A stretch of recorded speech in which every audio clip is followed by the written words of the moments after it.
Park बहुत पुराना था। ऊंचे ऊंचे पेड़ जिनकी डालें लंबी बाहों की तरह फैली थीं। नीचे एक बेंच खामोशी से बैठी थी। इसने ना जाने कितने मौसम, कितनी कहानियां देखी थीं। ये बेंच बस बैठने की जगह नहीं थी, ये जिंदगी, प्यार और बिछड़ने की खामोश गवाह थी। बेंच का रंग नीला था जो अब फीका पड़ गया था। पीछे एक छोटी सी पट्टी लगी थी जिस पर लिखा था, गुप्ता परिवार द्वारा प्यार से याद में। यह लिखावट किसी कहानी की तरफ इशारा करती थी, शायद किसी पुराने प्यार की। अब ये एक नई कहानी का इंतजार कर रही थी। हर रोज तरह तरह के लोग इस बेंच पर आते जाते थे। वो आते जाते अपनी जिंदगी के कुछ टुकड़े छोड़ जाते। कुछ के लिए यह सुकून की जगह थी तो कुछ के लिए लंच ब्रेक की। ये बेंच सबके लिए जगह रखती, खामोशी से उनकी खुशियां और गम सोखती। आदित्य एक सपने देखने वाला लड़का था। वो एक आर्किटेक्ट था। उसका दिन ब्लूप्रिंट और सीमेंट में बीतता था, लेकिन उसका दिल कला में लगता था। उसे स्केच करना बहुत पसंद था। अपने आसपास की दुनिया को वो अपनी रेखाओं में कैद कर लेता था। आदित्य शांत स्वभाव का था, थोड़ा शर्मीला भी। उसे पार्क में सुकून मिलता था। वो अनजान लोगों के स्केच बनाता था। इरा एक लेखिका थी। शब्द उसके हथियार थे, उसकी पनाह। वो एक ट्रैवल मैगजीन के लिए लिखती थी। उसके लेख जिंदा दिल और गहरे होते थे। इरा खुश मिजाज और मिलनसार थी। उसे नए लोगों से मिलना और उनकी कहानियां सुनना अच्छा लगता था। पार्क उसकी शरण स्थली थी, जहां कुदरत के बीच उसे प्रेरणा मिलती थी। उनकी राहें मिलनी ही थीं। उनकी जिंदगियां किस्मत से जुड़ी हुई थीं। ये बेंच अपनी खामोश समझदारी के साथ उनकी कहानी का इंतजार कर रही थी। बस वक्त की बात थी। जिस दिन वो मिले, आसमान में काले बादल छाए हुए थे। आदित्य बेंच पर बैठा था, उसकी स्केच बुक खुली हुई थी। वो एक जोड़े का स्केच बना रहा था जो एक छाते में खड़े थे। उनकी हंसी खाली पार्क में गूंज रही थी। इरा अचानक बारिश में फंस गई और भागकर पार्क में आई। उसने आदित्य और बेंच को देखा। हिचकिचाते हुए वो पास आई। उसके बाल और कपड़े भीग गए थे। आदित्य ने चौंक कर ऊपर देखा। एक पल के लिए उनकी नजरें मिली। कोई बात नहीं, भीग जाओगे। इरा पूछने ही वाली थी कि क्या वो बेंच शेयर कर सकती है, तभी आदित्य ने उसे अपना छाता दे दिया। कोई बात नहीं, ले लो। आदित्य मुस्कुराया, एक अनोखी सच्ची मुस्कान जिससे उसका चेहरा खिल उठा। इरा एक पल के लिए रुकी, फिर छाता ले लिया। अगले दिन आदित्य पार्क वापस आया। उसके दिल में उम्मीद और बेचैनी का अजीब सा मिश्रण था। वो इरा से फिर मिलने की उम्मीद कर रहा था। वो बेंच पर बैठा, उसकी नजरें इरा को ढूंढ रही थीं, लेकिन वो कहीं नहीं दिखी। दिन हफ्तों में बदल गए और फिर भी इरा का कोई पता नहीं था।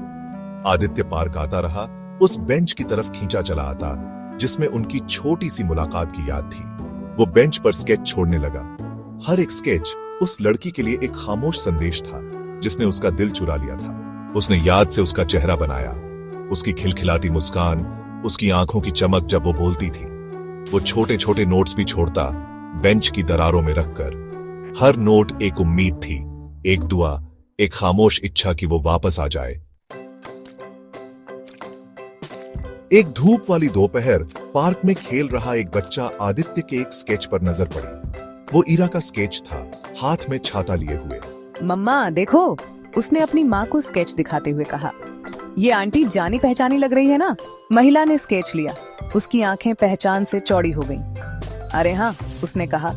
उसके चेहरे पर एक मुस्कान फैल गई। ये बिल्कुल ईरा जैसी दिख रही है। वो कभी कभी पार्क में आती है। वो मेरी दोस्त है। महिला को ईरा की बारिश वाले दिन एक अजनबी से मुलाकात के बारे में पता था। वो जानती थी कि उस छोटी सी मदद ने ईरा के दिल को कितना छुआ था। चलो, उसने अपनी बेटी से कहा। उसकी आवाज उत्साह से भरी हुई थी। चलो उसे ढूंढते हैं और ये दिखाते हैं। ईरा को अपनी आंखों पर यकीन नहीं हुआ जब महिला और उसकी बेटी उसके पास आईं, हाथ में वो जाना पहचाना स्केच।